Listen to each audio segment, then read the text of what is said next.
Okay, good evening, everyone. We'll go ahead and call to order the Sacramento Regional Transit meeting for Monday, January 22nd, 2018. Will the clerk please call the roll?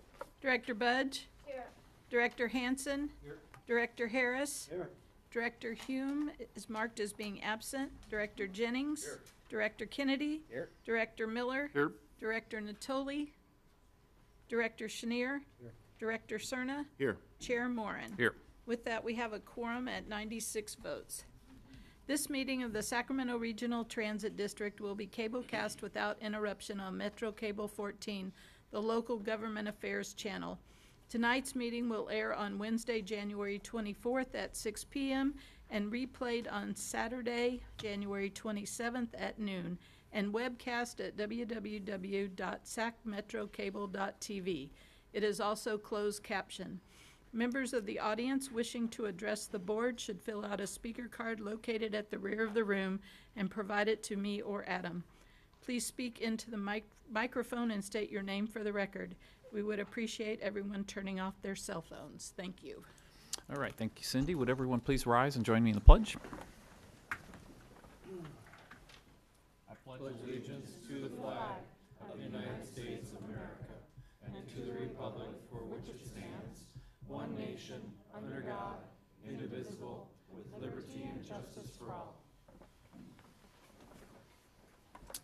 All right, first item, please.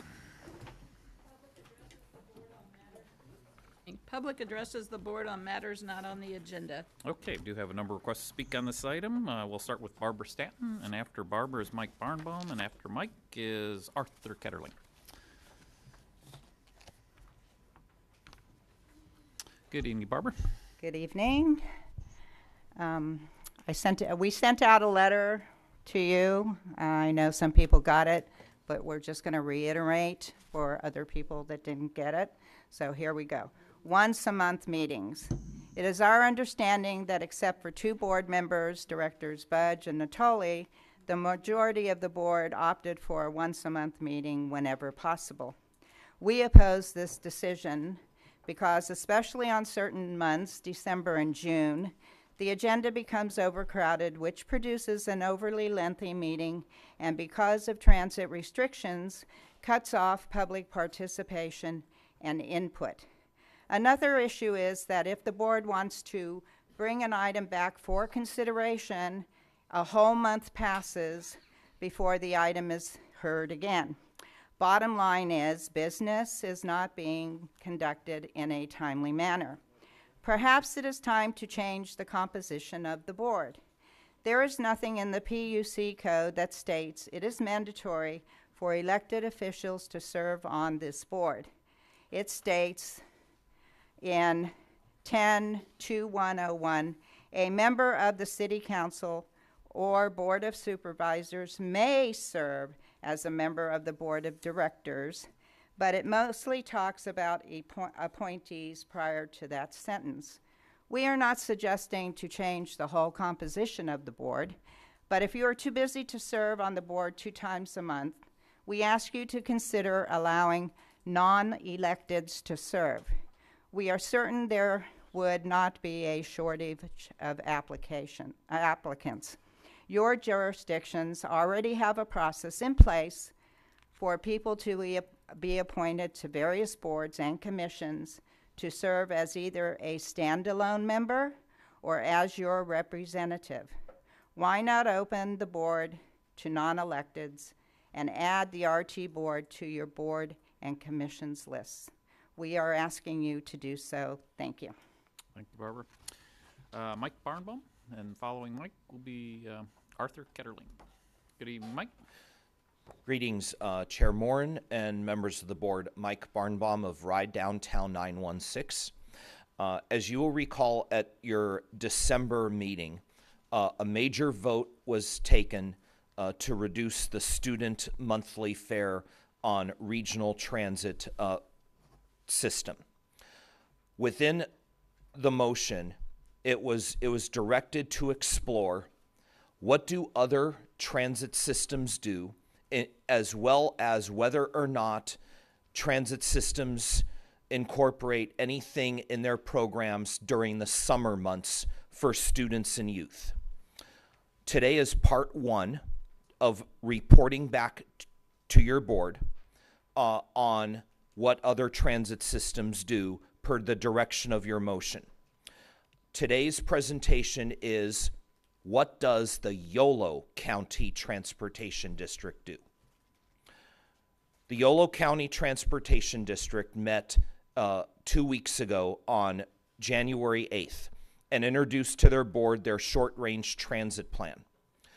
In it, they provided to me and others in the audience, public and stakeholders, a copy of their fare structure, which was very great piece of information and an asset in today's presentation.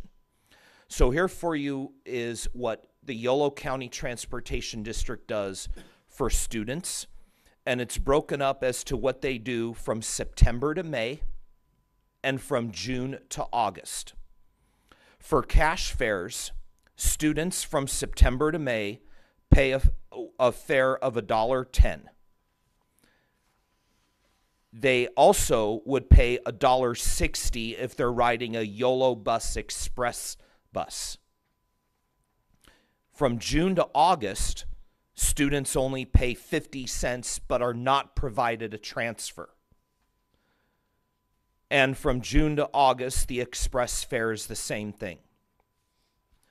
The monthly pass, probably the item your board might be most interested in. From September to May, the monthly pass price is $46.75. It is added onto the Connect card. There are no stickers added onto a student ID or separate ID. It is a Connect card issued ID. In the summer months, from June through August, students are eligible to pay $30 and can ride all summer for that one price. It's not $10 per month, but it's $30 one time all summer. Okay, thanks. Do you have any questions on this? All right, thank you. No, thank you. And I will come back in March to talk about what agencies in Placer County are doing. Thanks. Thank you. Mike. Arthur, and following Arthur is Jeffrey Tartagia. Good evening, Arthur. Good evening. I'm Arthur Ketterling from Citrus Heights. I just wanted to let you board know that some, not only myself, but a few other people is having problems with the Connect card, even on the regular bus, fixed route. And 99.9% of the time with Route 95 and the neighborhood Citrus Heights City Ride, it doesn't accept it at all. Just once in a while on Route 95, it does accept it. But overall, it hasn't been doing that. And no, the drivers know that and everything else. When it doesn't accept it on the regular bus, the driver says it's to go ahead and sit down, that it's just being stubborn.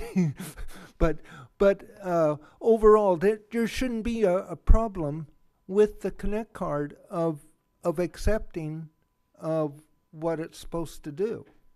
I know you've had like a lot, went through about 7 years through this to get the bugs out, if you want to call it that, and problems before we started it. And I know it's only been around just a short time, but I think I was wanting to bring it up with the board that we're still having problems. And not just to let you know too, that with the Connect card, that it's, even when the driver has tried it, it fails. Okay, great. Arthur, thanks for coming out and sharing that with us. Okay, let's see, Jeffrey Tartagia. Good evening, Jeffrey. Andy, you're not going to like me today. But anyway, Failure on the Harrison, getting, should we say, access route over there. I-80, just destroy the damn east elevator because that's the source of your problem. There's some other things that need to be changed and done. And please, improve the signage. Your student bus pass, you did it for financial reasons. You should have some of you guys go on the 218, 219, 214 and see what, when you being that many students on the bus, the impact of that. I can tell you in Washington, D.C. and other places how big of a jurisdiction and issue that has become. You should have considered about the capital grid area of upgrading. Just spent 2 hours at a new meeting, a new board that was forming. It was fascinating to learn from transit to the other things. Now, the other pieces, hey, this is great. Arthur, should we say Patrick Kennedy? Measure A really needs to be examined and really determined about where that took an oversight committee. Maybe RT needs to get an oversight committee because with once a month meetings, you've delegated so many things to general manager, previous manager, you didn't do that. Where is the accountability aspect of that and knowing what gets done? Now, if I say 9914, I bet nobody on the board knows what that means. That's 65th Street Light Rail Station. That's the designated number for it. Finally, after a year, you guys painted the curb red and painted it yellow. Now that, Jeff, you've sold the project to students, we'll see all the complications that resolve around through there. I vouch with Steve Hansen, where now our wonderful, and thank you, Don, for bringing the attention about your real estate insurance company, because they're now for the third time making a reduction of price on property through there. I suspect you're going to find on 65th, they've already made one request. I suspect you're going to find several more remediations that need to be done on 65th that were there from 2008, 2010. So, yeah, there's lots of things. And, yeah, I think you might be a good thing to get a Los Rios, student trustee member on here. It would help you guys and help them understand about board of directors. And it would give you some insight into the 20-plus thousands students that maybe are riding regional transit. Also, website. Once again, I will offer your 60% of or should we say RT riders have the little tiny lifetime phone. Doesn't work for the website. You turn around and say, contact your provider. Like Assure is going to tell you, it's not an iPhone and it's not this. The new website needs big help. All right. Thanks, Jeffrey. There are probably a few board members that weren't mentioned, so they probably feel pretty bad about that. So if you could... I will include you next time. Okay, thanks, Jeffrey. So with that, next item, please. That concludes... Consent calendar items 1 through 10, noting that you have a speaker on, or 2 speakers on item 10. Okay, so any questions, comments on items 1 through 9? Yeah, Mr. Chair. Yes. I have questions on 6 and on 9. 6 and 9. 9? Okay, Yeah. so we'll just pull those for separate discussion. So I'll go ahead and move items 1 through 5, 7 and 8. Andy. Can I pull my card? It's me. Okay, you don't need, okay. No, we'll write an email. Okay, sounds good. So that's addressing item 10. Okay. So with that, a motion on the floor. So moved. Okay, seconded by Director Hansen. So please, or all in favor, signify by saying aye. Aye. Any opposed? Abstentions? Motion carries at 96 votes. Okay, item 6. Item number 6, resolution approving an interagency contract with the Sacramento Housing and Redevelopment Agency for Dos Rios Light Rail Station final design services. And Neil Nance is here, and Ed Schofield is here to answer any questions. Okay, Director Budge? So I asked Mr. Nance if there were any graphics or conceptual designs or anything like that we could see, because it's been a very long time. Yes, ma'am. We're trying to pull up a concept now that shows the station location of the project here. And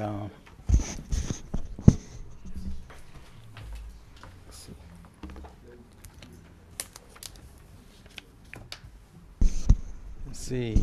The proposed Dos Rios light rail station. This station is part of SHRA's Twin Rivers housing redevelopment. It will provide transit-oriented development opportunities, offer transit connections to jobs, and is located in Sacramento's promise zone. Where's the mouse?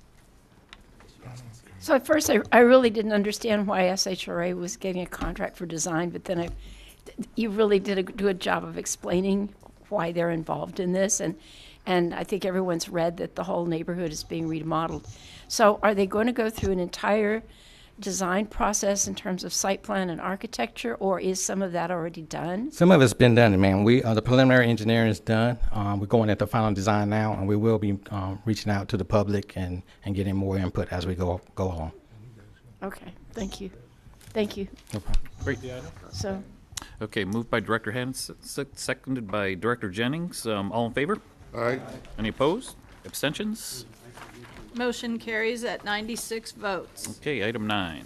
Item number 9, Yeah. resolution, amending resolutions 0910 0174 and 1603 0024 to 1, reinstate the discount monthly student pass on electronic fare media. 2, allow the use of a school ID card as verification of eligibility for use of the student semi-monthly and monthly pass on the electronic fare media. And 3, permit a semi-monthly pass sticker affixed to a school ID card to serve as valid fare media. And Casey Courtwright is here to answer your questions. Okay. Good evening, Casey. Okay. Director Budge? So on Wednesday, I got this nice press release about about this whole project, and I sent it around to all our partners who are helping us in our city to advertise this. And then when I read the staff report, I feel like maybe I shouldn't have sent it out to anybody until we voted on it. I'm confused. Yeah, so we had a directive at our last meeting to begin pushing this on our electronic forms of fare media as quickly as we could.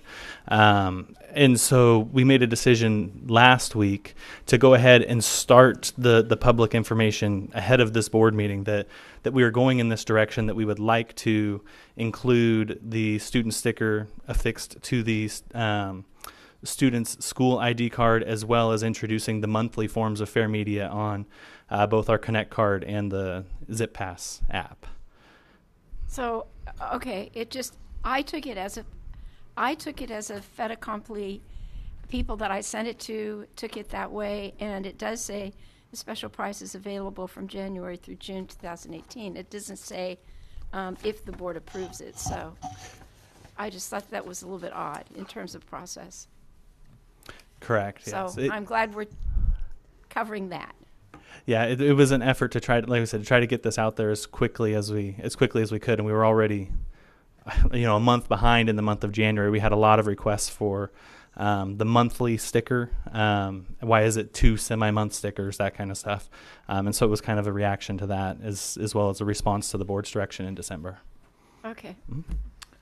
Okay, Director Tolley? Yep. Well, this is off consent, and just a quick question as relates to, and you touched on them just a moment ago with your last comments, is that on the semi-monthly sticker, so we are going to be issuing those at the school, or are they going to be getting it in the mail? How do they get that sticker? Do they download it so that it's affixable to their student ID? Because that means every 2 weeks you're having some sort of communication via whatever method you're going to use. But if you have to actually physically affix that to your student ID, that means you got to get a lot of somebody's a sticker versus the Connect card. And I mean, and I know we're trying to ease the ability for folks to have the fare and present it in different ways. But I guess I'm curious about that.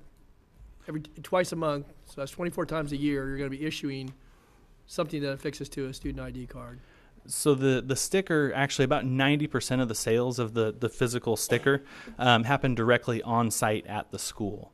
And so we use the sticker historically to distribute to schools so that they could sell to their students for us while the kids are at the school site themselves. So that's continuing, and we plan on continuing that through this school year at least.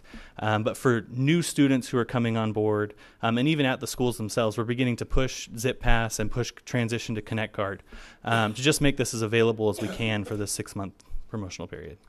And then, just from a standpoint, maybe Brittany too, but at the school, then you issue a certain number, or how does that? How do you get the coincidence and making sure that whatever was issued, that the fare that was issued, media fare that was issued, that wasn't sold, and so again, how is it secured? I assume the schools have their own security systems for.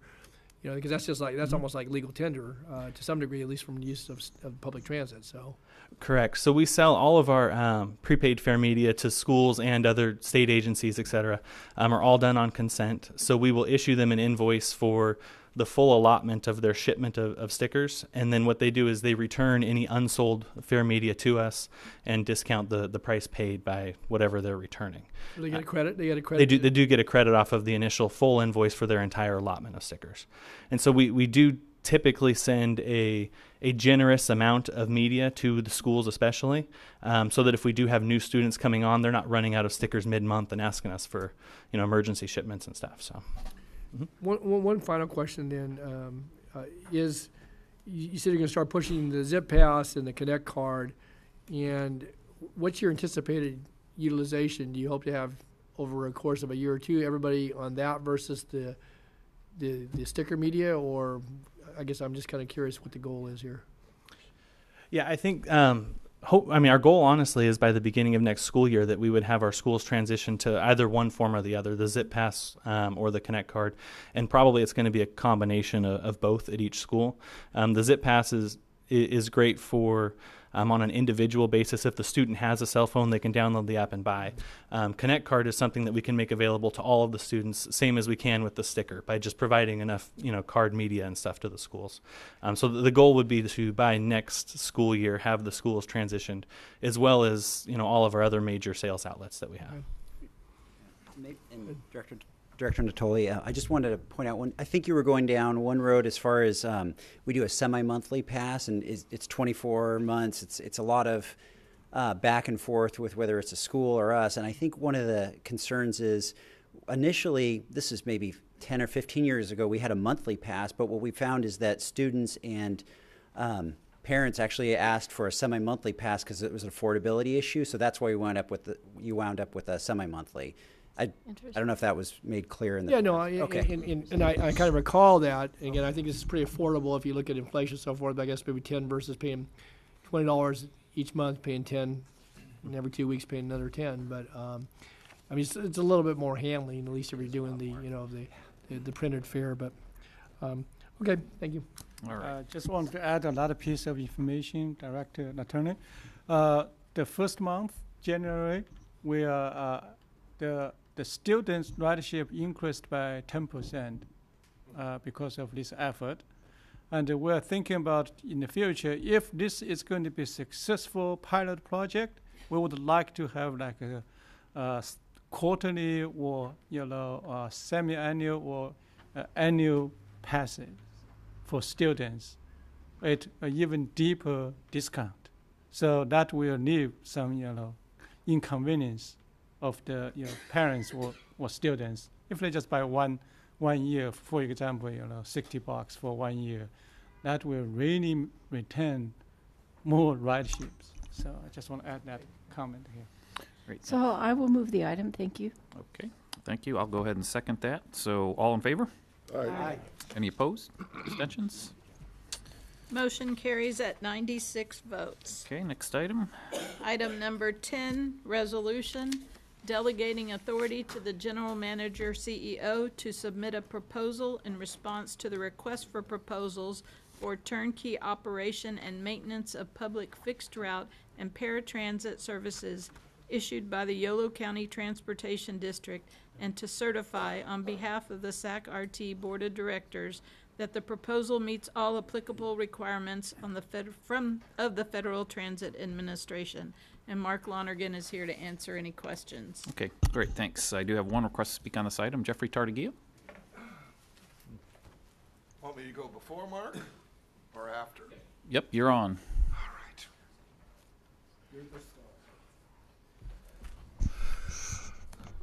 Wait a minute, guys. You've been poaching the Yolo County drivers, and they are excellent drivers. Now, you, after spending 2 years trying to get I-80 fixed, You're now wanting to take over all of YOLO to provide transportation on 1 hour bus service? I'm sorry. I don't see it working. You know, I mean, especially you're now delegating authority to, so you have no idea about seniority, rights, anything else with the people who try, or you're just going to get rid of everybody and, you know, RT's going to take over and provide the service. The idea is great to connect and bring service about the whole area over, but I will say, you know, as wonderful it might be thought, it needed to have a, like the, should we say, mobile accessibility routes. It needs probably 6 months of time to figure out exactly. They got great information that would be great to understand and maybe provide methodology and understanding how putting out notices and everything else. But are you going to get that when you try to do this for YOLO? Thanks, Jeffrey. Okay, no other requests to speak on this item. I'll go ahead and move item 10. Seconded by Jay. All in favor? Aye. Opposed? Abstentions? Motion carries at 96 votes. Right. Next item, please. Next item Mr. is Chair? General Hold Man. on. Yeah, just before you leave that, I just, one clarification, doesn't involve the motion as much as, but, so, in our proposal, though, we would fix the cost for basically a 12-year period if we were successful in actually negotiating that, is that correct? But first, I would like to actually, Mark, I'm going to. Yeah, and I didn't mean to get out of order here, but I mean, I would like to respond to what Jeff just talked about. I appreciate his concern, but his assumptions are all wrong, inaccurate. I just want to say that. I will explain to him later. Okay. I'm sorry, I didn't get. Yeah, I just wanted to know, so when we submit the proposal, whatever we put into that, assuming that it were to come to pass and we got to some agreement, all of our costs and prospective income and expenses would be calculated for 12 years, fixed with no renegotiation? It's about 7 years. That is the initial 7 years, and then 5 more years is renewable years. Okay. And the cost will be very much fixed, and there's some formula built in there. But it would be fixed for 12 years, though. It doesn't say renegotiate at the end of 7. It says in the staff report, 12 years fixed is what it said, with no chance for renegotiation. That's what I wanted to be clear about. That's true. We would be escalating it each year based on our assumptions over, the increase in cost. So if we didn't hit it right. Yes, there would be there. Yeah, we could actually receive more money from YOLO Bus. That's how it usually works. Yeah. Okay. All right. Thank you. That's all I have. Great. Thanks. Okay, any other questions? All right. So next item. General Manager's report. Okay, Henry, the floor is yours. Thank you. Good evening, Chair Moran, members of the board, and the public. Before I start my report, I would like to share a couple of great pictures. Who is putting picture together? Adam? Mm-hmm. Okay. Last month, Sacramento participated in MLK March by providing 13 additional buses and carrying over 6,600 rides for that event. And we also were pleased to support the Women's March this past Saturday and helped over 4,000 riders for the event, and approximately 7% of all attendees. That's a nice picture over there. The second couple of pictures are our latest arts wraps on light rail. And this is a great teamwork by Sacramento team and the arts community in the whole region. I want to thank all people who involved in this process, and from our board, especially Director Hansen and Director Budge, give us lots of guidance and advice, and sometimes push to move forward, because this is a long time in the making. Thank you, Mr. Chair. May I ask a Director question? Hansen, and then Director Budge. Because I'm so very interested in the art wraps, but also simply because I'm interested in the way in which our rolling stock looks. And unfortunately, so many of the trains on the goal line, even with the new wraps, are already dirty and dingy. And it just doesn't seem like even the new wraps provide some sort of a surface that's easy to keep clean. That's a concern. Okay, we'll take that, to see how we can improve on that. Director I Hansen? appreciate it. Thank you, Mr. Chair. I just wanted to say, when the board called for this in October of 2014, or is it 15? 15, Cindy? I think so. Your memory is peerless as far as its No. retention. Thank you. We didn't think it would take this long. Obviously, there were a lot of challenges. I just want to thank Mark Lonergan for rolling with the punches a little bit, because the provider we were going to work with ended up folding into another organization. It was very logistically challenging. And so ultimately it was the Sacramento Metropolitan Arts Commission staff that we worked with, and there's even turnover in staff. So it took a long time. And I think these are the first 2 trains of, is it 4 or 5? 4. So I think this is great, and it responds to the call the community did, which is to try to give more meaning to our transit system through the eyes of the community. And I want to thank the staff for all the work here, and I look forward to hopefully Linda joining the rest of us at maybe the launch of our art trains. Great. Thanks, Steve. Henry? Yes. Today we will first present some employee awards for the long and dedicated services for quarterly awards. For the last quarter, the award recipients with us tonight are Roy, Jeff, Raymond. Roy, where are you? Okay, great. Roy is Mechanical A at Light Rail for 40 years of service. Yeah. And also Roger Thorne, Director of Information Technology for 20 years of service. Roger, come over. And Henry Watson. Henry Watson, bus operator for 30 years of service. Henry?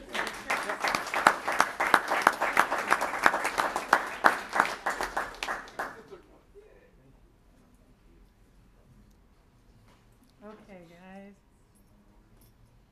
Stay there. 20, 30, and 40. Very nice. Thank you.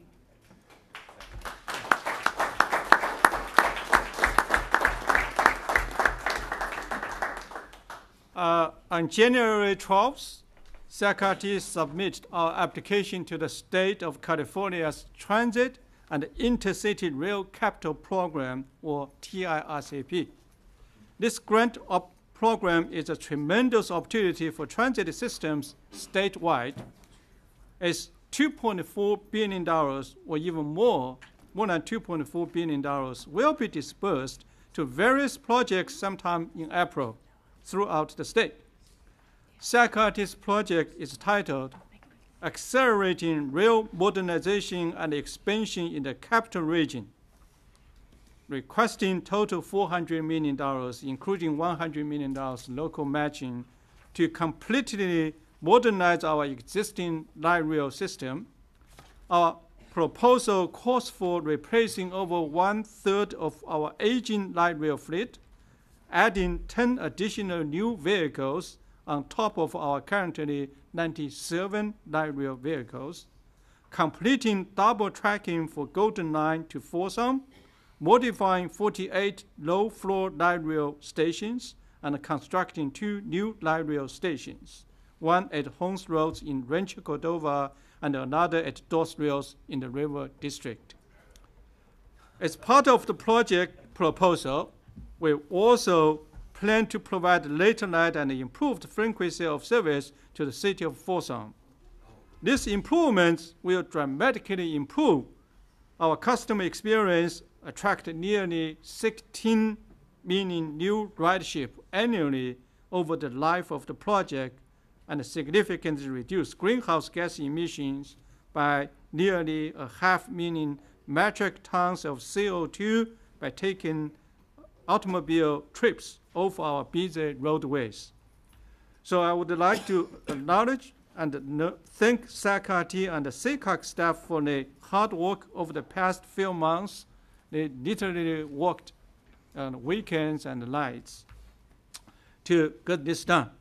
I also want to thank nearly 50 peer agencies or partners who graciously submitted strong supporting letters for our project, including Congresswoman Matt Sui, Mayor Stenberg, Senator Richard Penn, Assemblymember Kevin McCarthy, and others. 50 supporting letters are kind of difficult to get. And we believe we have put forth a stellar, comprehensive, and competitive application. So we hope we get some good news by the end of April. Next, I would like to share a couple very exciting TOD-related news, and actually this is required by the board. Last, a couple board meetings, and the board asked me to report back what's going on. Early this month, I signed 2 purchase sales agreements that will lead to transit-oriented housing development along our light rail lines. The first agreement is with Symphony Development for Sacramento's property adjacent to the 65th Street Light Rail Station. Symphony Development is a statewide development corporation with a long track record of specializing in student housing, mixed-use projects, multifamily residential and retail projects in California. Symphony is proposing to construct approximately 145 units or 600 beds, mixed-use high-density students housing projects with approximately up to 10,000 square feet of retail spaces, including hotels and other retail stores. Located just minutes from the Sac State campus and adjacent to our light rail station, this development will be a catalyst for economic growth and will attract new riders to our system while bringing $2 million revenue to Sac County's capital reserve. The second agreement I signed is with Community Housing Works, or CHW, for our property on Arden Way. CHW is a California nonprofit public benefit corporation with a long track record of developing affordable housing on sites that are transit-oriented across California. The plan is to construct hundreds of multifamily affordable housing units on the property. This is a $1.1 million sale, which will bring new revenue to our agency and provide significant benefit to the community by transforming a blighted parcel into a new housing development. And I want to thank our partners, especially from the city council, who helped on this, and some of our board members who made a huge effort to help on this, especially Director Harris. These purchase sales agreements are a historical first step for our agency, and we hope in the near future to update the board with similar successful projects. And we have a couple on the pipeline. We're going to sign the agreement very soon. The next update is about our microtransit pilot project. Recently, we draw some significant national attention with our microtransit pilot project, which will be launched in the city of Central Heights in February 12th. And thanks to our partner from Central Heights and Director Miller. Customers will be able to use a mobile app, go online, or call Sac County directly to schedule their on-demand citywide trips on the same day in real time. We're very excited about being among the first to launch microtransit technology in our region and in the nation.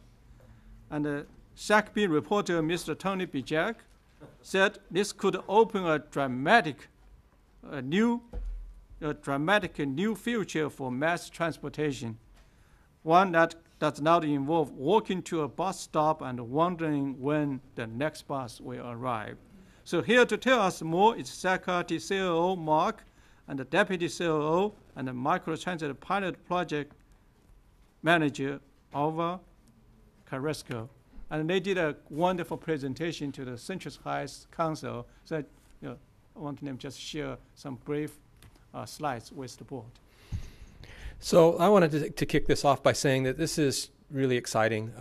If we measure RT's success by efficiency, by how many passengers we carry per hour, then our high-frequency bus service that we run and our light rail system wins hands down. But unfortunately in our community, or maybe fortunately in our community, those kinds of services don't fit everywhere. And we've struggled in some areas to find the right mix of service that serves the community that we're running in.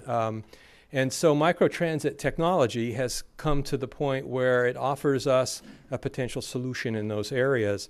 And so we're focused on Citrus Heights, as Mr. Lee said, because recognizing that years ago, working with our partners in Citrus Heights, we put in place a public dial-a-ride. It's a traditional public dial-a-ride. You have to book a day before, and it caters towards a certain demographic. But it does actually do quite well, and as I understand from Citrus Heights, it's been very popular. This takes it the next step. This makes it more Uber-like. This provides the person to schedule on truly an on-demand basis. And we're able to test it for very, very little money because, again, the service is already running. Our partners in Citrus Heights are gracious enough to partner with us on this, to use that service as kind of a guinea pig, which we hope will only get better. But it also gives us such a strong base to measure from because we know how many people we carry. We know what the customer experience is. And we'll know what we change to and whether it's an improvement in either of those two areas. So very exciting opportunity to test this. It has applications in a number of other parts of our service district. Rancho Cordova is a potential. Certainly in the county, there's a number of areas where we might be looking at something similar if this takes off. This, you might ask, why are we doing this now with the route optimization study? This is a great test as we start route optimization of a concept that might be used broader in the community. So with that, I'd like to turn it over to Ms. Carrasco, who's the Deputy Chief Operating Officer, and she'll go through a few slides in a little bit more detail. Thanks. Thanks, Mark. Good evening, Alva. Good evening, Chair and members of the board. I'm very excited to come to you tonight to share information on SACRT's microtransit pilot project. But before I get into a little bit on the project itself, I wanted to share a little bit about Transloc, our partner in this project.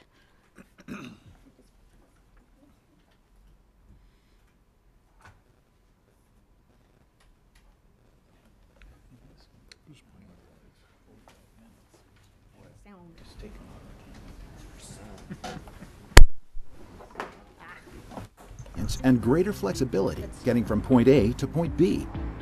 And the number... No question, the world of public transportation is changing at lightning speed. Beyond fixed routes and schedules, riders want more convenience and greater flexibility getting from point A to point B. And the numbers prove it. How do transit agencies live in a world filled with Uber and Lyft? You want to deliver the best possible experience for your riders. But big changes mean big risks, right? Introducing Transloc, the most flexible agency-owned microtransit solution that puts public agencies in the driver's seat.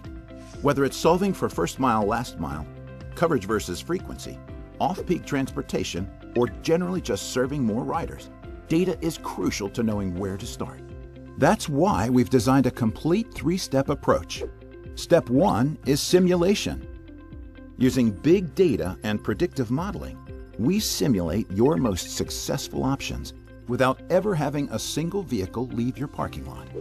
Step 2 is piloting your custom simulations to mitigate any risky ventures. Our microtransit experts work closely with you to ensure your success from day one. And step 3 is deploying our cloud-based flexible demand response system.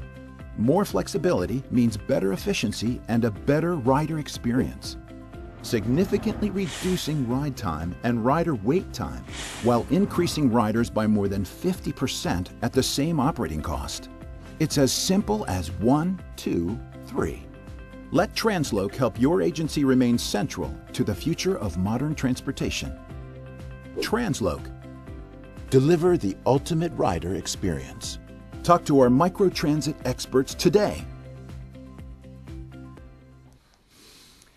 So in the presentation, it talked about the 3 steps. We have already completed the first and are about to launch our second step, which is to launch the microtransit pilot. We've already completed the simulation. We've developed our implementation pilot plan, which, as you know, we launch on February the 12th. We completed our operator and dispatcher training today. And on February 12th, we'll start our first phase of the pilot with City Ride in the city of Citrus Heights. Our second phase, we will be looking on how we incorporate the city of Orangevale into this pilot. And during the pilot, of course, we will be analyzing the ridership data that we receive from this system. And this is introducing the new look of our Smart Ride service, formerly known as City Ride. This wrap will be the design that both vehicles that will be assigned to Citrus Heights will have. And we're planning a press conference that day, first day of launch. And you'll hear more about that as details are available. Some of our major goals that we like to accomplish during this pilot is we want to see if this is a viable solution for the city of Citrus Heights and other areas that we may want to include. The system will also provide us travel pattern data and rider habits that we did not have before. It'll optimize our resources, help us optimize our resources with the information that we receive through the system, through the pilot. And it absolutely improves passenger experience. The option for a rider to know exactly where the ride is at any given time, real time, is absolutely wonderful because you don't have to go outside and wait. If it's raining outside like today, you can track it on your phone or online or call our dispatcher and you will be told what time to expect that vehicle. We plan to use this pilot to also try to improve connections to other local fixed bus route service and our light rail service. And of course, we'd like to see existing ridership to grow on existing routes and encourage new riders to use our system. Any questions about our wonderful pilot that we're launching next month? Thanks, Alva. Questions for Alva? Director Miller? No questions. Just wanted to tell you how excited I am and to thank you for bringing this service forward. Alva and I talked about it riding down to a Capitol Corridor meeting one day. I'm on. And the biggest thing, I think, is allowing the spur-of-the-moment rides and talking with a lot of our elderly and disabled. You know, the paratransit, it works and the City Ride works, but you still have to plan the day before and you're locked in. And if a doctor's appointment goes late, I mean, there's concerns there about actually getting your ride home. Right. So this will be especially helpful for our seniors and our disabled, where they'll be able to do spur-of-the-moment trips. Gentleman Philip that I talked to would get invited out with his friends to pizza and beer, and he just, without planning it the day before, could not get a ride. So very excited. And what I like about the system too is that now you can do your trip reservation the day of, not the day before. Exactly. And what happens on our side too is people call their reservation a day before, anticipating that they may need a ride, but the next day, a large percentage of those reservations are canceled because they find another mode. Exactly. So this enables us to be more efficient in our scheduling of our vehicles. I anticipate our biggest challenge will be actually getting the word out in the publicity around it. But that's why we're doing a pilot, is to create that buzz. We have been meeting with Transloc, our marketing department. As you see the design on the vehicle, that was designed in-house. We have a lot of plans on the marketing and communication side to get the word out. Thanks, Alva. Great. Thank you, Alva. Thank you. Okay, Henry? Yes, the last update from me is I'd like to introduce our wonderful state and federal advocacy or engagement team who have been keeping busy to further our legislative goals and actively advocate on behalf of SACRT's transit priorities. Our advocates work hand in hand with Connie Garcia of our government affairs. Today, they will present their respective advocacy updates and the transportation policy look ahead to 2018.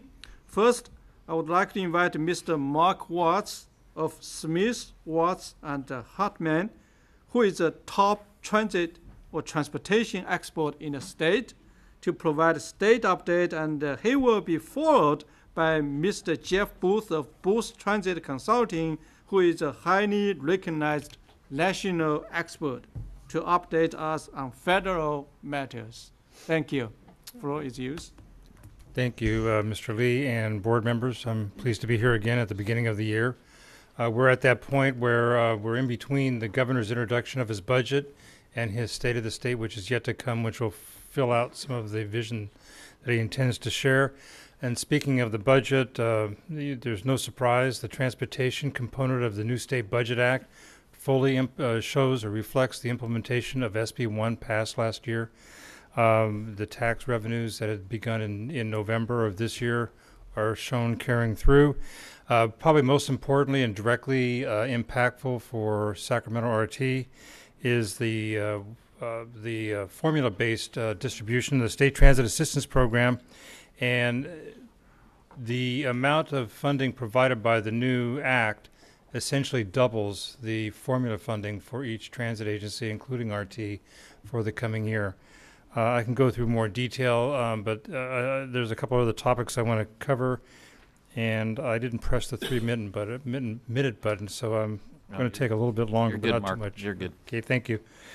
The total of transit resources for transit available for transit operations, including the GGRF, the Greenhouse Gas Reduction Funds for the Low Carbon Transportation Operations Program, which is also very similar to the State Transit Assistance Program, almost $855 million for the year.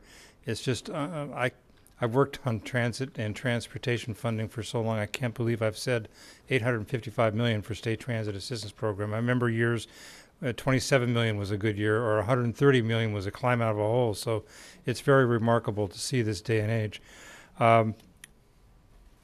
Moving on, the priorities for RT in the legislative arena.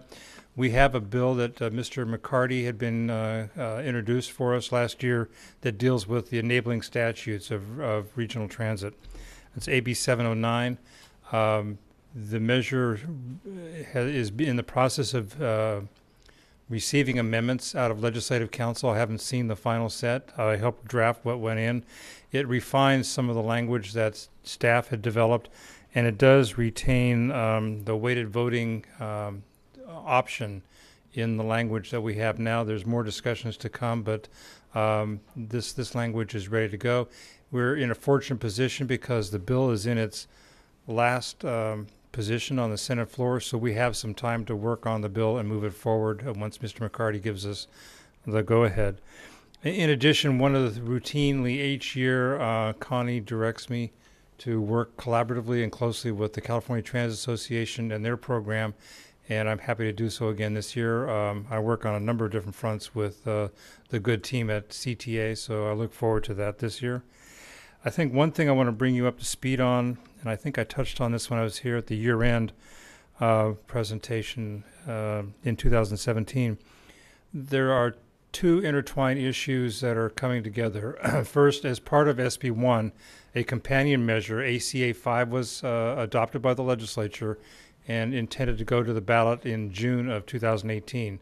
It's the lockbox for those elements that are new or increased within the SB 1 programs, the revenues that were either newly structured revenues or increased revenue amounts that hadn't previously been covered in the Constitution, and it puts a lockbox around those.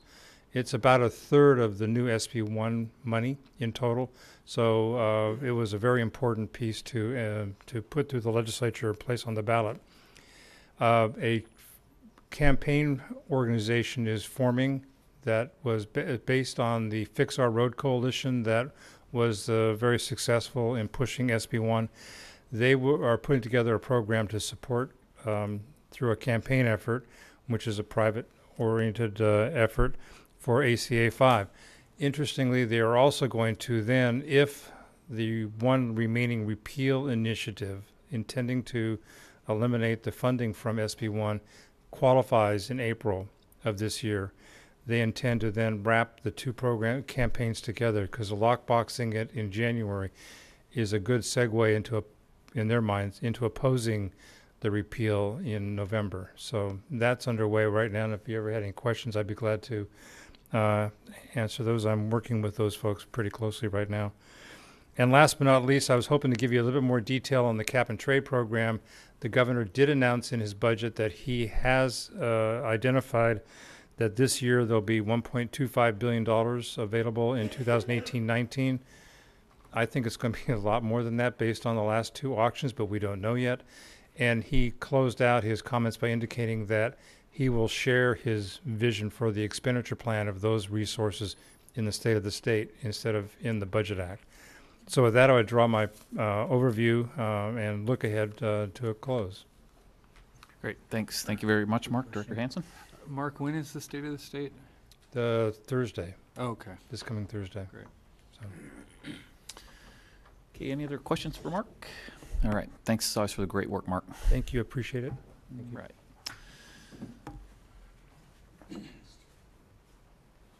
So, can you top that for good news, Jeff?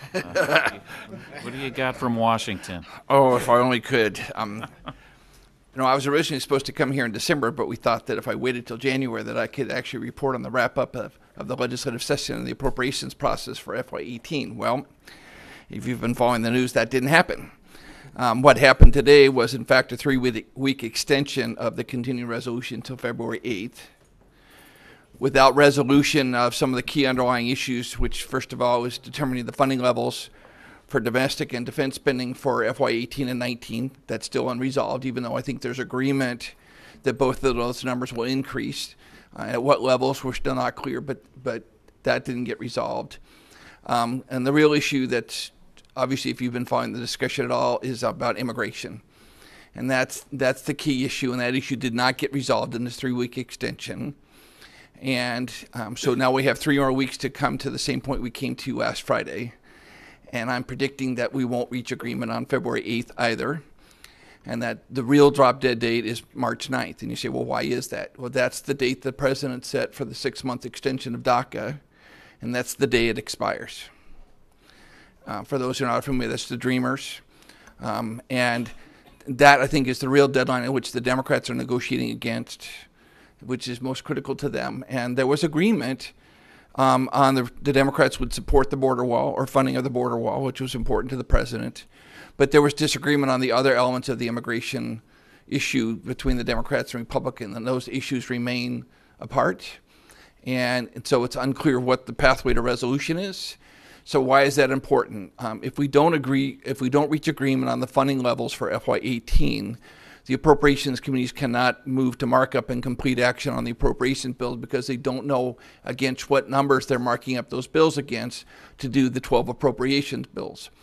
So we need to get this resolved, because once we figure out what the numbers are for 18 and 19, then the appropriations committee can get to work on drafting appropriations bills to finalize funding. It's also important that we resolve the FY18 Transportation, Housing, and Urban Development Bill, because there's bill and report language that's in both the House and Senate bill that would give direction to the administration to advance projects through the process and execute grant agreements. That's important to the streetcar, because not only is the FY18 the second year of funding for the streetcar project, but it also gives direction to the administration to enter into grant agreements for small star projects and new star projects. And as I stand here today, there are 10 projects, small star projects, that are fully funded out of FY16 and FY17 monies, who are fully funded and ready to go, and they still don't have grant agreements. and the administration is not moving forward until that bill and report language is included in the bill and the statute of the conference report that gives them direction to execute these grant agreements, even though legally they have the authority to execute the grant agreements without that language. And so they're holding off until that happens. And so it's important to resolve this process to execute grant agreements to allow projects to keep moving forward. Now, what does this mean for FY19? Normally, when you develop an FY19 budget, you're using the FY18 numbers as your baseline for budgeting purposes. But if you don't have an adopted bill that funds the government for FY18, what do you use for your baseline for a budget that's supposed to be introduced on February 15th? So it's not clear at this point if the president will still proceed with the budget for February 15th or whether they'll delay introduction of the budget until they resolve the FY18 appropriations process. So that's still unclear. That's also important for the capital investment grants program because they're supposed to submit requests for projects and to identify the new ratings for all projects for which they're proposing funding in FY19. The language is important because it's been communicated to me in 2 meetings I had with the deputy administrator that it's the intent of this administration to wind down the capital investment grants program, which means they don't want to execute new grant agreements. So this becomes a policy fight between Congress and the administration over the future of the program. And so I think they'll be waiting to see for the language to give them clear direction that Congress still supports this program, does not support the administration's budget request, and hopefully this will break the logjam to let those projects go forward. So that's where we stand right now in the program. And so we're in this waiting pattern, waiting for these issues to resolve, to finally figure out what our funding level will be and to have this language that gives them direction to move forward with the program. Any questions before I move on to other topics? Hey, any questions for Jeff on that? Director Yeah, not a question so much as a comment. I understand what you said. We have two groups of folks going to D.C. over the next few months, one through the Asian Chamber and then cap to cap as well. Yes. I just want to make sure that you guys are working with them to make sure that they have the talking points they need as they go do their business. Connie and I have spoken about that. I've talked to Mr. Lee about that as well, that it's important that your points get included in that as part of the broader discussion from the region at those two events. So you're working with both groups. Okay, great. Thank you. So I think it's important because it's important to the region because the capital investment grants program is not only important for the streetcar, but it's also important for the future of the extension of the Green Line. As we talked to staff today about double tracking at Folsom is a possible project that could be eligible through the core capacity program. So there are other projects in the queue that are important to the region that could be funded out of that program. And so I think the future of the program is critical for those things to happen. And so I think that's why I put the emphasis on it. The other thing that happened today is we saw a 6-page document coming out of the President's infrastructure plan.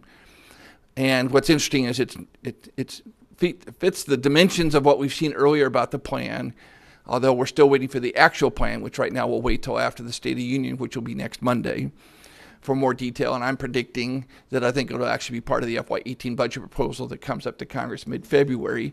But what's interesting about it is that they propose that half the money would go to what they refer to as a infrastructure incentives program, and essentially it only it gives the greatest weight to new money. So if you passed a tax in the past, like Los Angeles or Alameda County, that gets discounted by a certain percent based on the number of years since you passed that tax. Why they do that, I don't know. It also caps the level of funding from that program to 20% of the total project cost, with the idea that now 80% is supposed to come from non-federal sources, which flips the math from what it had historically been for transportation projects. And it also encourages sort of more financing through the existing TIFIA programs and the RIF programs, the Railroad Infrastructure Program, and creates a new federal financing program that would be managed by the federal government to do early property acquisition for real property. And so we'll see what happens, and 25% of the monies go to rural areas. Now, what's missing in this proposal is how to pay for it.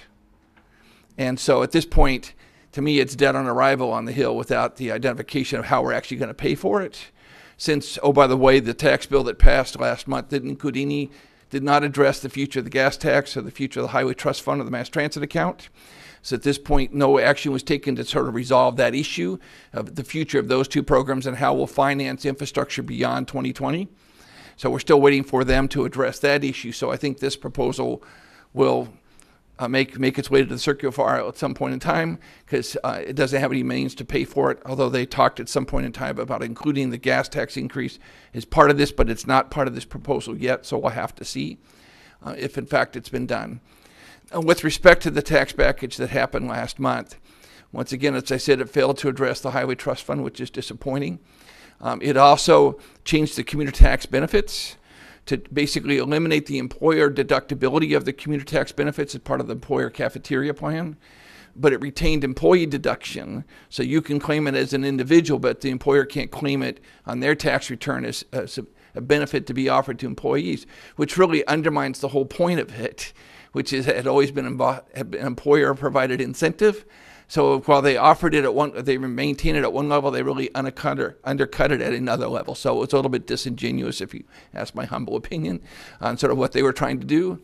They also didn't extend the alternate fuels tax credit, which is important to RT, given the fuels you're using to power your buses. And there is talk of legislation. Orrin Hatch, the chairman of the Senate Finance Committee, at the end of last year, introduced a bill that would extend a lot of those tax extenders.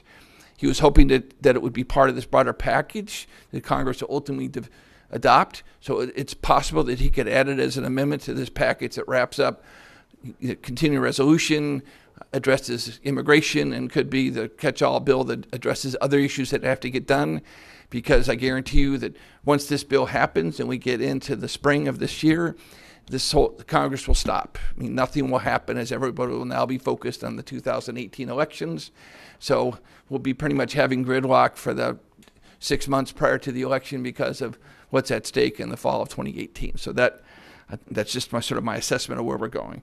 So with that, I'm open to any other questions you might have, and with my rosy and optimistic report today, but happy to answer any questions you might have about what's happening. Great, thanks. Thanks for being so tuned in there, Jeff. Any questions for Jeff? All right, thanks, Jeff. All right, back to Henry here. Evening, Brent. Good evening.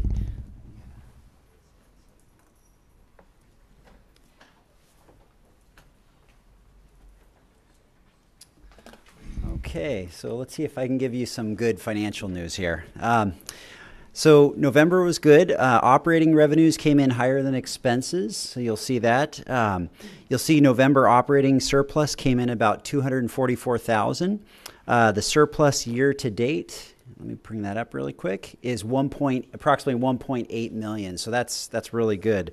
From a budget to actual standpoint, for the month of November, we're below budget by 2.3% when it comes to revenues. However, that was offset with a positive note because expenses were below budget by about 4.1%, and that's this number right about there. So again, that's why we have these positive financial results for November. Now, if I jump over to fares, you'll see that we're actually lower in fares. Fares came in about $2.2 million for the month of November. This is about $345,000 under budget. And year to date, we haven't been doing as well either. So I think one thing we kind of talk about is we've been focusing on ridership, and that's understandable. When you start focusing on ridership and we've seen this shift to electronic fares, we're kind of expecting some of this. So we're still keeping our eye on it, but that's something we just want to keep in the back of our mind. The next thing that we have to think about is when you deal with fares, a loss in fares, you also have a lower fare box recovery. So you'll see November came in about 18.6% as compared to the budget of 20.5%.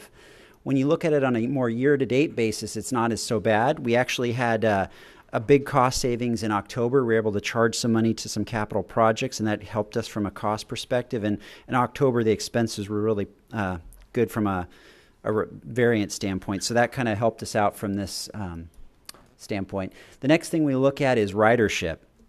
You can see November, we're down about 4.6 as compared to the goal. On a year-to-date basis, we're actually really close to the goal. We're just slightly down 1%. But I guess some good news is we don't have the December all completed from a financial standpoint, but the ridership numbers we do have completed, and December actually looks better. It looks like we're achieving and actually exceeding our goal for December, and I'll bring that to the next board meeting. Then also one of the things I wanted to mention is, we lowered our fares for our K through 12 students, And that's kind of one of our plans to try to improve this ridership. And I think Casey might have mentioned a little bit about that. And what we're seeing is you have three ways that students are buying the fares. They can buy the sticker, they can buy the fares through the Connect card, or they can buy it through the mobile fare app. And we're looking at the mobile fare app and the Connect card and the stickers that are purchased through customer service. That makes up about 12% of our student fares. And we're seeing that number increased by about 147%. So it's small numbers we're talking about because it's only 12% of that population, but it's a big growth. Like if you look at October, November, and December, you'll see December really spike up in that electronic fare area. So that's a good sign. Students are out there, they're using their phones, they're using electronic media. If we can keep pushing it out to there, if we can keep pushing that out, we're going to get a positive reception.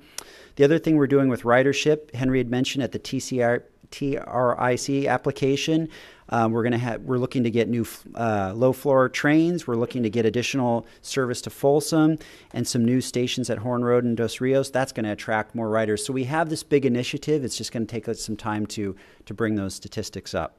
And that concludes my presentation. All right. Thanks as always, Brent. Any questions for Brent? All right. Thanks. I do have, oh, yes, Director Chenier.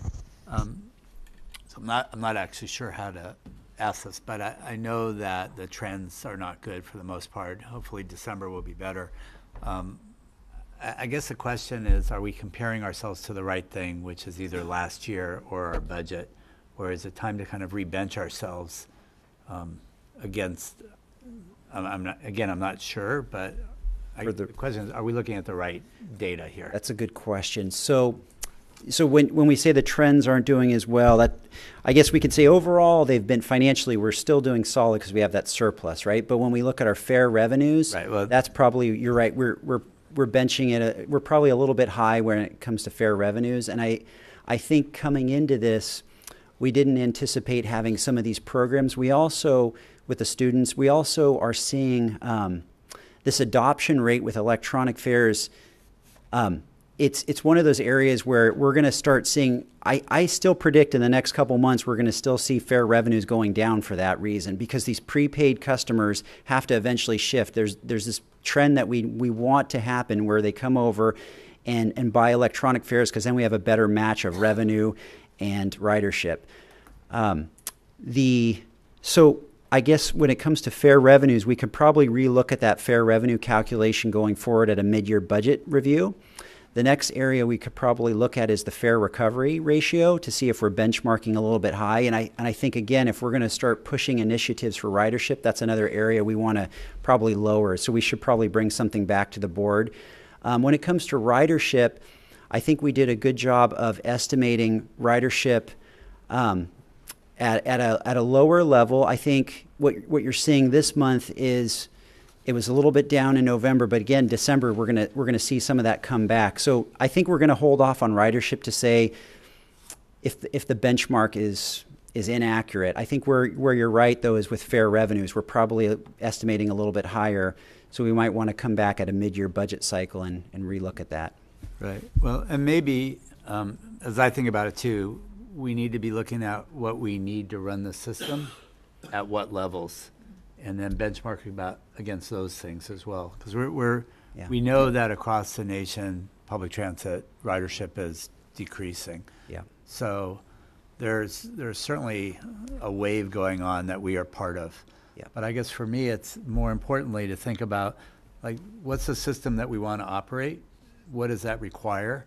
Yeah. And then how do we benchmark against those numbers, which is a different set of data. Okay. And just looking at, well, what did we do last year? Because we're benchmarking against a different world in some ways. And so how do we bring that data system up and look at, and I'm not sure what that looks like yet. That's a good point. But just trying to think through that. Because otherwise we're going to continue to see failure. And I think we're doing well in so many ways.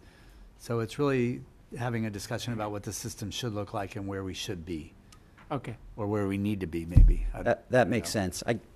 It doesn't even make sense to me, but But I hear what you mean with the trend nationwide with ridership trends coming down. Maybe some of these were still a little bit high. I think we try to make it we're trying to promote ridership. We're doing all these things, but I think we do need to look at our benchmark. And maybe it's a way, maybe the analogy for me is like going to some zero-based budgeting of if we want to build a system, what should it look like and how can we get to, and then benchmark against that. Okay. Yeah. Yep. And that's Steve says that's the route optimization. That's certainly a piece of it. Definitely. What can we afford at what levels, Yeah. and then go against that. We'll try to work on that. Just one fact, we learned recently when we did start route optimization, like Houston, they just did route optimization. They actually increased the budget by 4 to 5%. And so the ridership did not decrease, kept flat. But that actually means you add more service, 4 to 5% of service. So that's why the ridership did not decrease. And another fact is the San Diego, about the population is about 20% more than us. But the bus fleet is 4 times more than us. They have 800 buses, and we only have 200 buses. So, the residents in San Diego, they get 3 times more bus services than what we get because of the funding structure. That's a benchmark, whatever we can bring to the board in the future, and we will certainly do some analysis and bring back. Yep. All right. Okay. All right. Thanks, That Henry. sounds good. Thanks. Thank you. Thanks, Brent. All right, the last thing I would say, and I think it's going to be, if we're looking at 2020 in November to look at a new piece or a new funding mechanism, this kind of information is going to be really important of what are we envisioning here and what are we trying to get the public to buy and what do they think it's worth. I think that's going to be, and so it's pretty important to do within, I think, the next 6 to 9 months to really have that conversation. Absolutely. I like our advocacy. Jeff Talagea has been constantly talking about why we're doing this.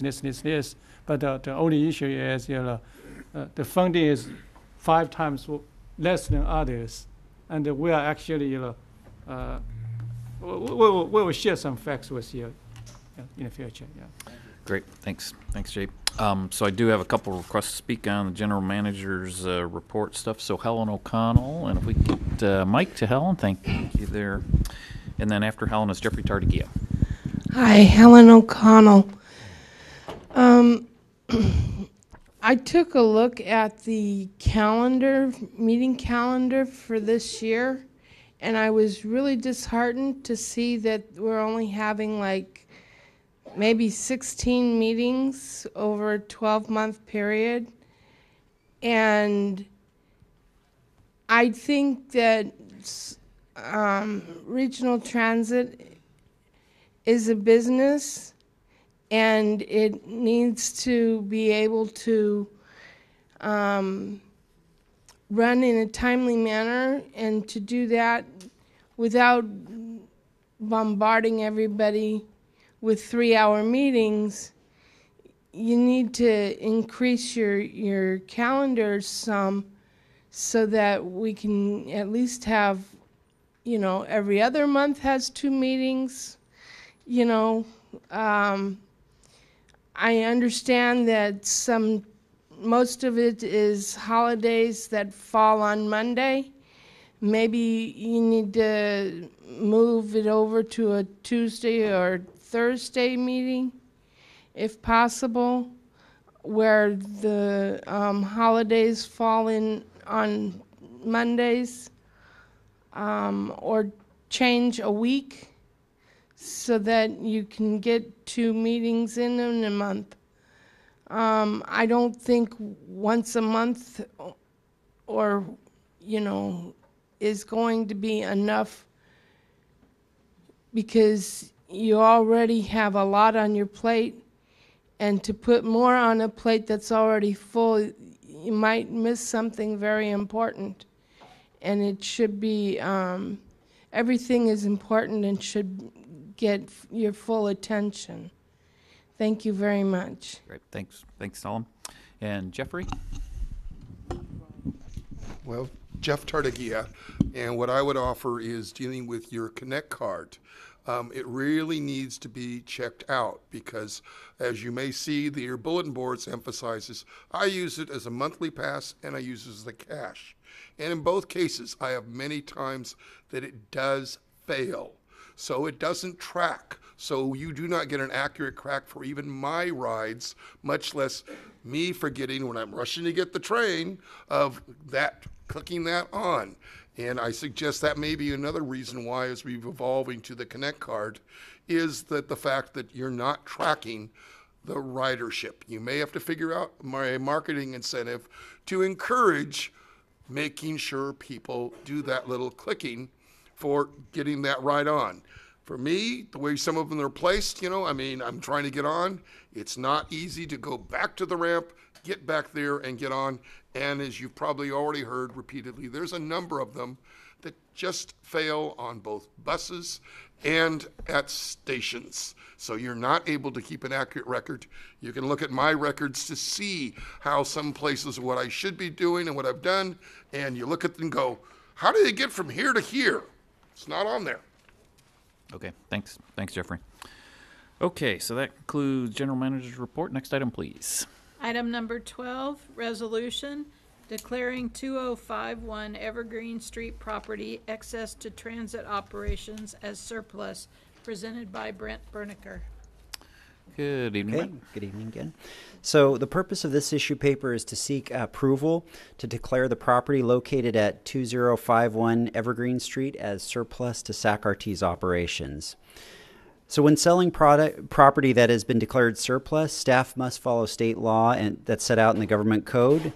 A relevant statute requires staff to offer the property for sale to statutory enumerated public agencies and affordable housing sponsors for a period of 60 days.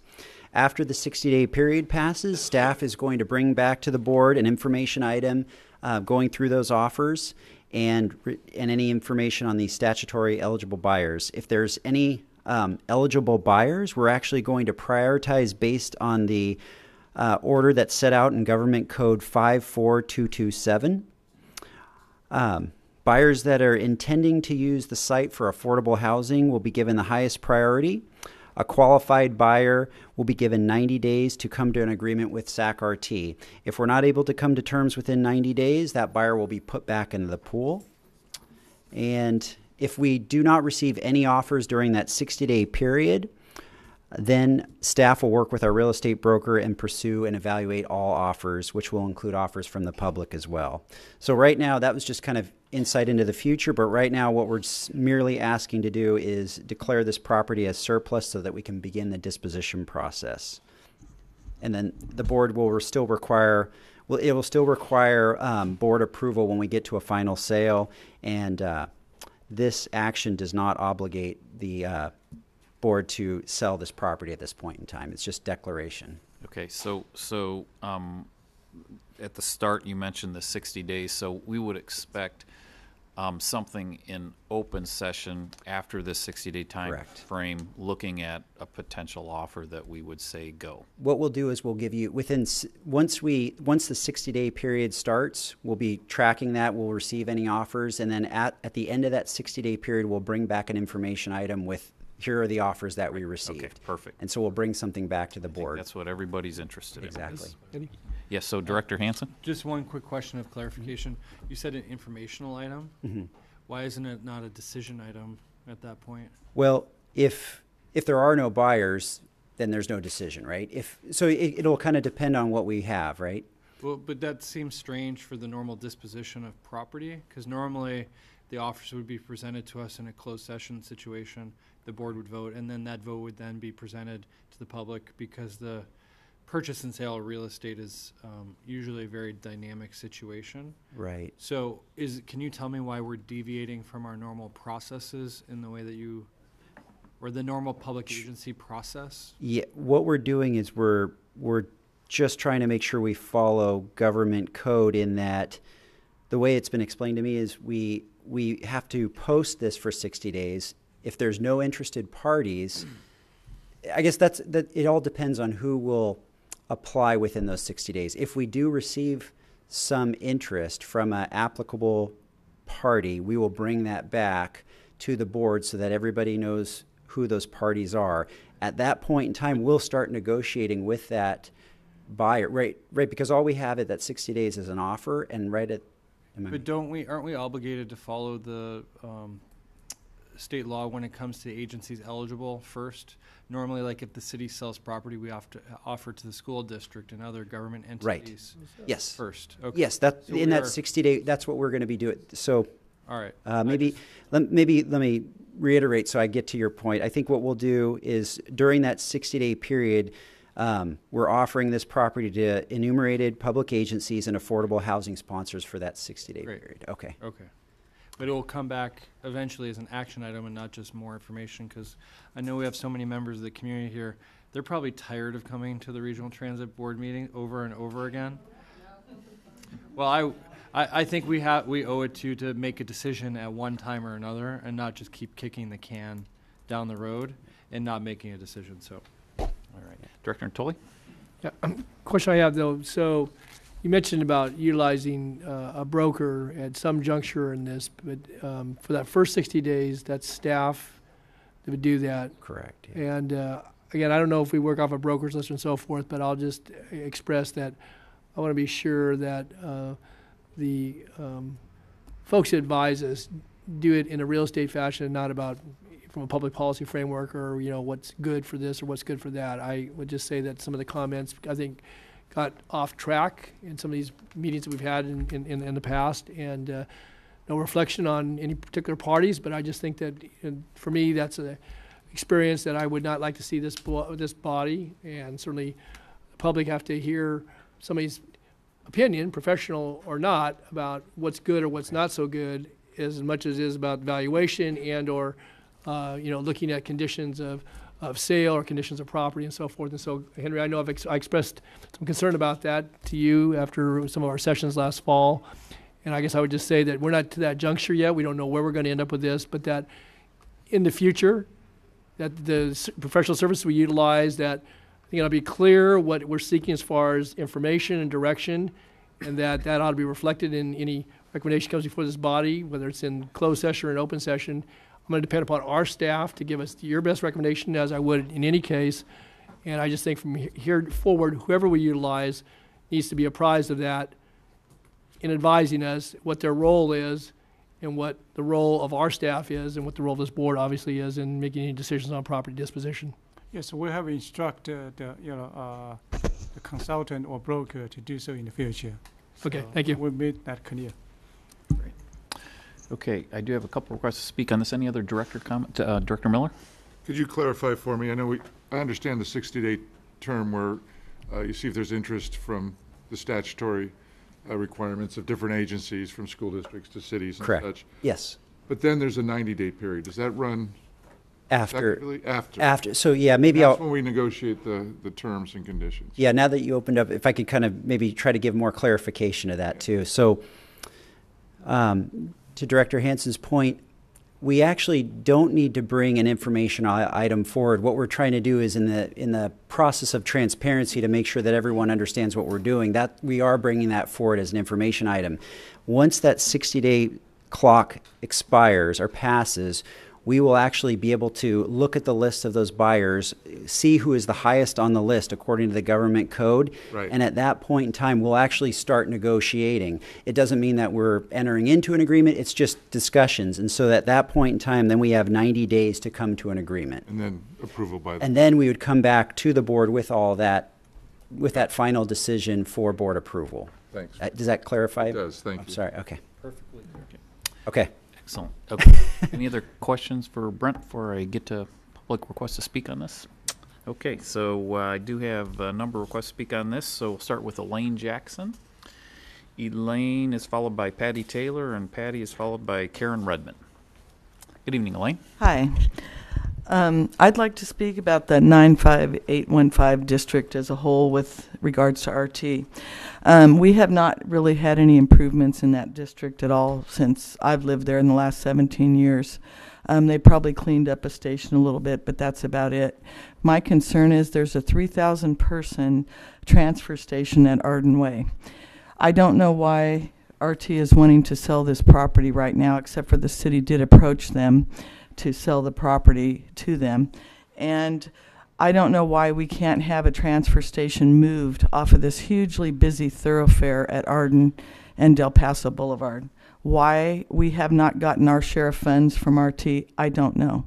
It seems like they're spending an awful lot of money on Richards Boulevard, and also now Dos Rios, I hear. They're getting a lot more funds than we are. I think that we deserve our share of public funds. And also I'd like to speak in regards to the conflict of interest that may be on this board in regards to voting for selling this property. The city has approached them, and several of these members are actively involved with the city in acquiring that property for a specific purpose.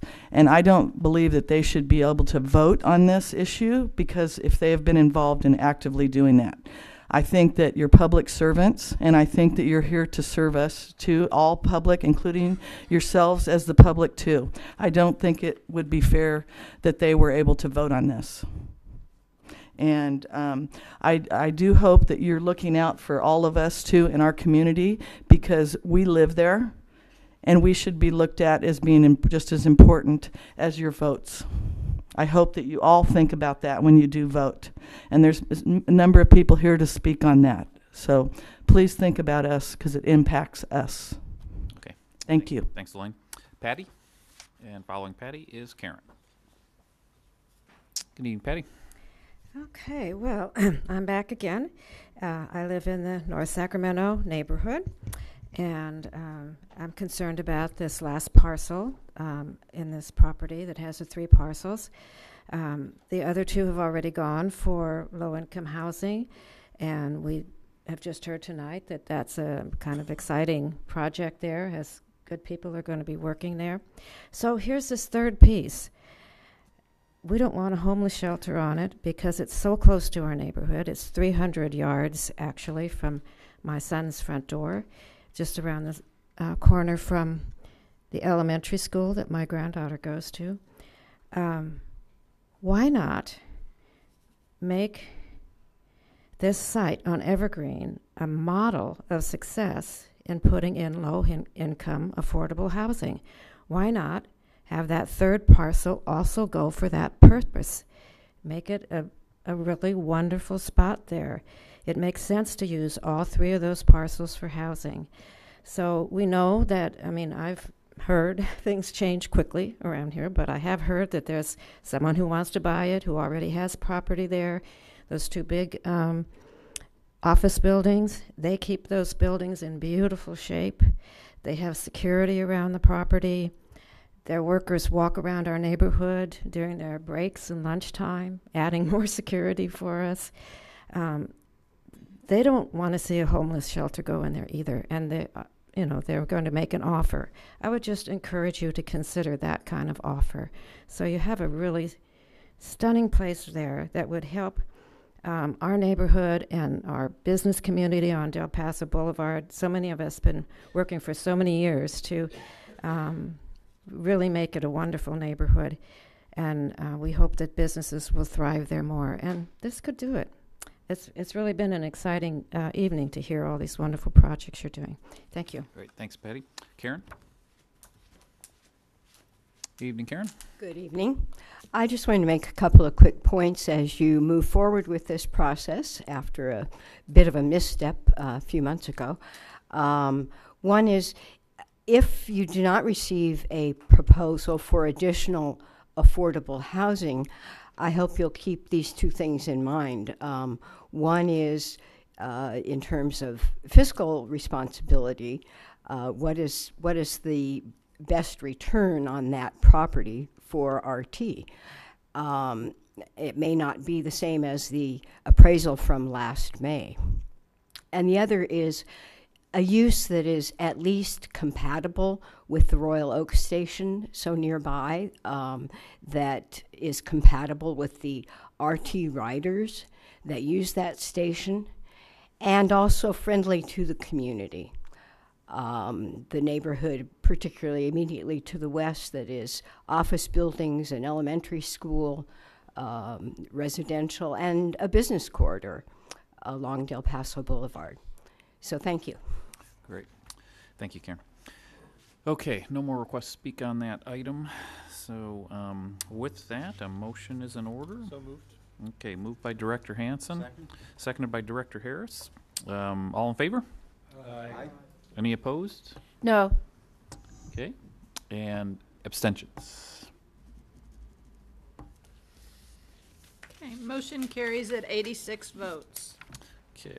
All right, next item, please. Next item, item number 13, new business. Motion ratifying the selection of chair and vice chair of the SAC-RT Board of Directors beginning tomorrow. And if it needs any explanation, I'd be I glad to think help you we're there. good. We built that at our last meeting. So I'll go ahead and move the item. Seconded by Director Jennings. All in favor? Aye. Opposed? Motion carries at 96 votes. And tomorrow, Director Kennedy will be Chair Kennedy, and Director Hansen will be Vice Chair Hansen. Very good. Congratulations, Patrick and Steve.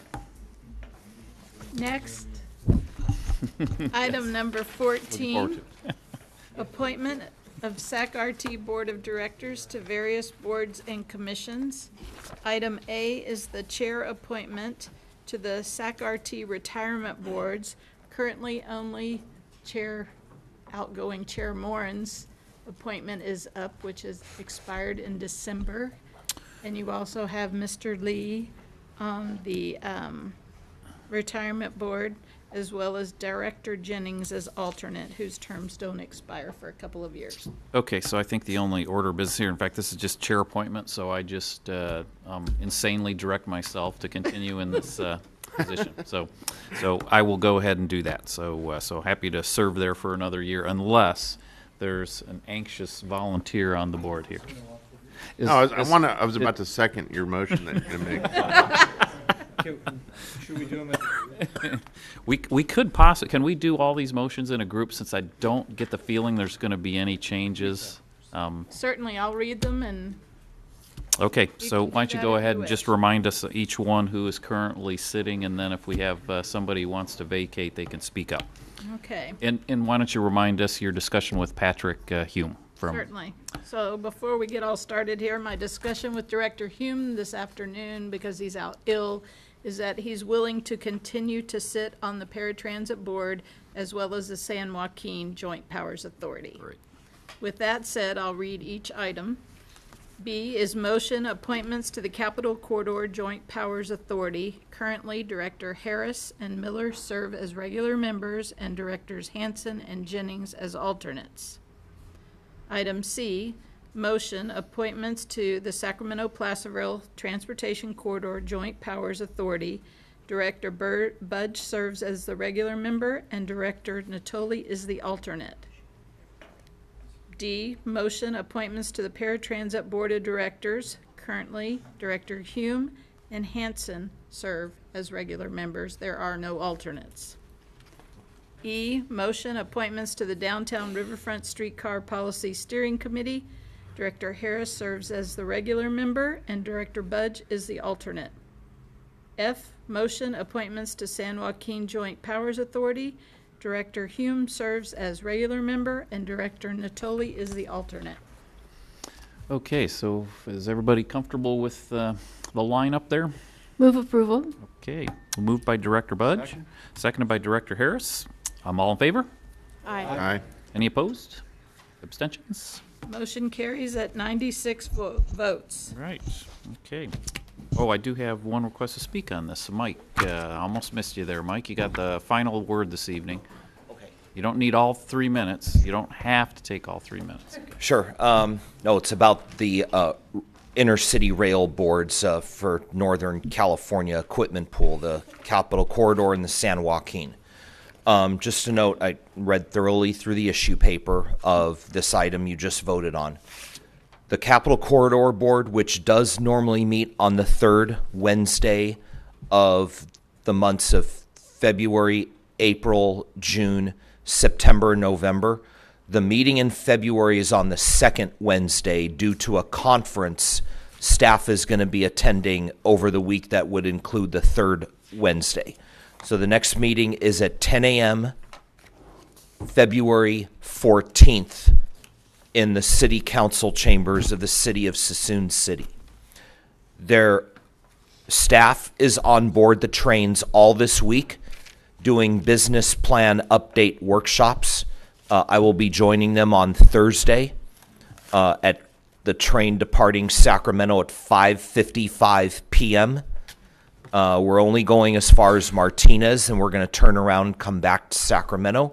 So if you'd like to get a little taste of what Capital Corridor has done in the past, wants to do over the next 2 fiscal years, I would say open it up to you. Thursday is a great opportunity.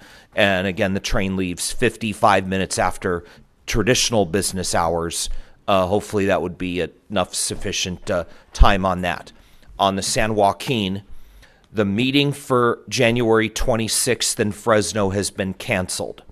Stakeholders received an email about that meeting cancellation. It's the first time in the history of their JPA since their formation that they have had to cancel a meeting.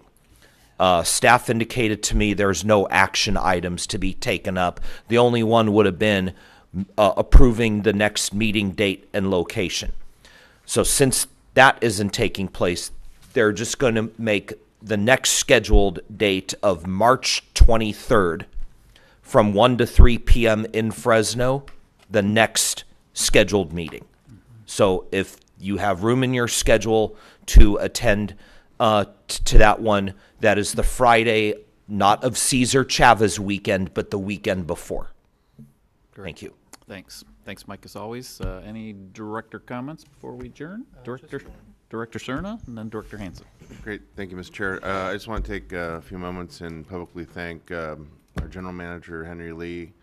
Had occasion a couple Saturdays ago to see for myself some unfortunate graffiti that had graced a relatively new bus shelter in front of the Fruit Ridge Community Collaborative on 44th near Roosevelt in the South Oak Park community, as well as some garbage that had collected adjacent to the bus stop, and literally took a photo of it, sent an email to Henry, and by the time I drove back to my home in the Thomas, it was not only washed off, but the whole stop had been power washed.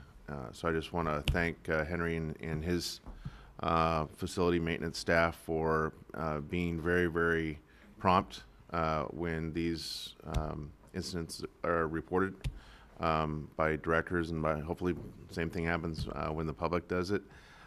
He and I are continuing to dialogue about maybe how to streamline a process working with the South Oak Park Community Association leadership so that they kind of have the same ability to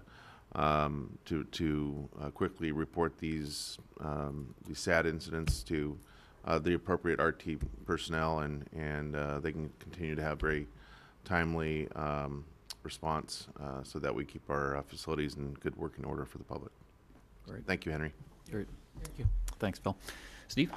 Similarly, I wanted to thank staff, Mr. Lonergan and Mr. Lee, for working with us on a couple bus stop issues. We had some abandoned stops I didn't even realize on Capitol Avenue that hadn't been used in a while, and residents came and they told me that the stops long unused had been causing some challenges for them in parking in the neighborhood, and so I believe Mark worked to remove the unused stops, and we're still working to paint the curbs and stuff to allow the residents to use those spaces again. But it was a very prompt response, and I really appreciated it. You're welcome. Thanks. Yeah, Director Chenier? I want to add one more thank you on a bus shelter on Freeport that was put in at the request of the neighborhood, and did a great job and very quickly. So thank you so much. Yoko, I just want to respond to Director Cerna's question. Hope we get this type of inquiry from the customers, the community. We can respond to this quickly. Actually, indeed, we normally try our best to address any issues brought to us, not just because of come from directors and come from communities. In the normally we receive lots of emails on daily basis. We always respond to them right away. Yeah. Great. Thanks. Thanks, Henry. Director Budge? Yes, I would add a thank you for the opportunity to tour the electric bus out front. I'm a fan of the technology and a fan of the size of the bus. And he said they're going to be in the area for 2 weeks, and I hope we'll see it motoring around. We actually are planning to get some money to buy some of those. Hopefully, we'll put that in the Rancho Cordova area. Thank you. Works for me. You're a smart man, Henry. Any other comments, questions? All right, Director Jennings. Just one very quickly. I had the opportunity to participate in the MLK March, and the job that the drivers did to get us to and from, and everything was just an incredible job. And they did it with a smile on their face. There were a lot of people who actually took the rides after the walk, and they were so glad to have taken the rides. And I was one of those, by the way. But just a great job, and to all the drivers, I tried to do what I could while I was on the bus to thank them. But if there's some way that we can thank all those drivers who did that on that day, and I'm sure the same thing could be said to the Women's March, which I was out of town for. But just an incredible job, and I know it takes a lot in order to put that on, but it was an incredible job, and I just wanted to acknowledge that. Thank you. I just want to add to that. We're going to do a presentation to the board about what IAT, what we're doing over there. We have conducted multiple community outreach meetings and try to get feedback how to improve on that. For that elevator, we constantly repair that. We're constantly doing that, but they're constantly done. So we're going to eventually find a optimal solution to address that issue once for all. But I know there's some discomfort, whatever, always there. We're trying our best. Great. And we don't want to spend $2 million to buy two new elevators, then eventually break down all the time again. So we'll try to find a smart way to address that issue. Yeah. Thanks, Henry. And Rick, thanks for those comments. So with that, meeting adjourned.